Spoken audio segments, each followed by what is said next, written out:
मित्रांनो, नमस्कार. मित्रांनो, या यूट्यूब चॅनलमध्ये आपले सर्वांचे मनपूर्वक स्वागत. मित्रांनो, बरेचदा आपल्याला रात्रीला जाग येते. आपण मधातच झोपेतून उठतो आणि त्यानंतर आपल्याला झोपच येत नाही.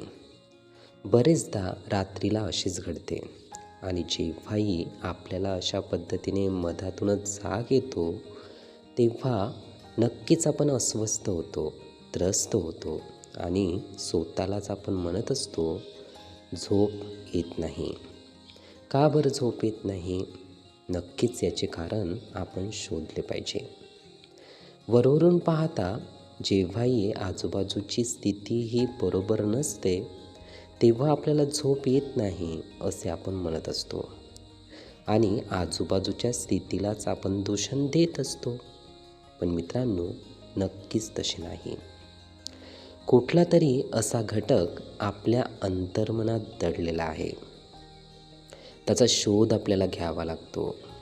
नक्कीच कुठली तरी अशी गोष्ट पोचणारी दबून आहे जी आपल्याला त्रस्त करत आहे, जी आपल्याला स्वस्थता लाभू देत नाही, जी आपल्याला वारंवार विचार करायला प्रवृत्त करते, जी आपल्याला चिंता करायला लावते, म्हणजे सतत जाणीवेत येत राहते.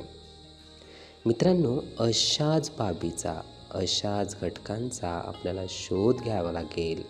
तेव्हाच आपल्याला मूळ कळेल की आपल्याला जाग येते आणि त्यानंतर आपल्याला अजिबात झोप येत नाही, ज्यामुळे आपण त्रस्त होत असतो. मित्रांनो, नक्कीच स्वतःवर या बाबतीत फोकस करावा लागेल. हे विचार, ही माहिती नीटपणे ऐकून घेण्यासाठी आणि आपला अमूल्य वेळ देण्यासाठी आपले खूप खूप धन्यवाद. आपले जीवन खूप सुखी, सुंदर, आनंदी आणि यशस्वी होण्यासाठी आपल्याला भरभरून खूप खूप शुभेच्छा.